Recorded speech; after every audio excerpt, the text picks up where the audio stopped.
یہ کہانی اس رات کی ہے جس رات کو 12 بجے عدالتوں کی دروازے کھل گئے تھے۔ یہ کہانی ایک ایسی لیڈر کی ہے جس نے پاکستان کی غریب عوام کے لیے امید کی چراغ جلایا، لیکن اشرافیہ اسٹیبلشمنٹ اور بین الاقوامی طاقتوں کی گٹھ جوڑ نے ان کی حکومت کا تختہ الٹ دیا۔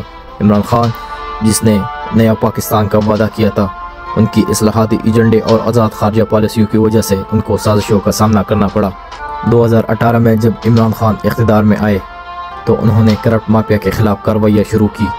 احتساب کا نظام، معاشی اصلاحات اور خارجہ پالیسی کی خود مختاری ان کے ایجنڈے کا حصہ تھے، لیکن یہ سب ان لوگوں کے لیے خطرہ بن گیا جو دہائیوں سے نظام پہ قابض تھے۔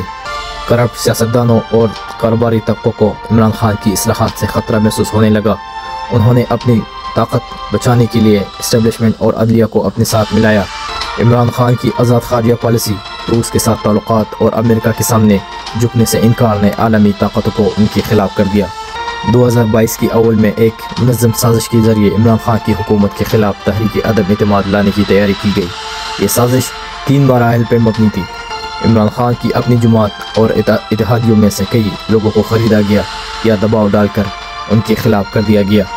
میڈیا کے ذریعے عمران خان کی حکومت کے خلاف ایک بنتی مہم چلائی گئی جس میں معاشی مسائل اور مہنگائی کو بڑھا چڑھا کر پیش کیا گیا۔ ایک مشہور خط جس کے ذریعے یہ انکشاف ہوا کہ بیرونی طاقتوں نے عمران خان کو ہٹانے کے لیے پاکستانی سیاست میں مداخلت کی۔ عدم اعتماد کی رات پاکستان کی تاریخ کی ایک تاریک رات تھی۔ عمران خان نے آخری لمحے تک اپنی حکومت بچانے کی کوشش کی، لیکن ان کی اتحادی اور اپنی پارٹی کی کئی ارکان نے ان کے خلاف ووٹ دیا، جس سے تحریک کامیاب ہو گئی۔ سپریم کورٹ اور اسلام آباد ہائی کورٹ نے عمران خان کی اقدامات کو غیر آئینی قرار دیتے ہوئے ان کی ہر فیصلے کو رد کر دیا۔ عمران خان کو مسلسل اسٹیبلشمنٹ کی حمایت حاصل رہی، لیکن عدم اعتماد کے وقت وہ خاموش تماشا بن گئی۔ جب سازش کامیاب ہو گئی، عمران خان نے خاموشی اختیار کرنے کی بجائے عوام سے رجوع کیا۔ عمران خان نے ملک کے ہر بڑے شہروں میں جلسے کی جہاں لاکھوں لوگ ان کے ساتھ کھڑے ہو گئے۔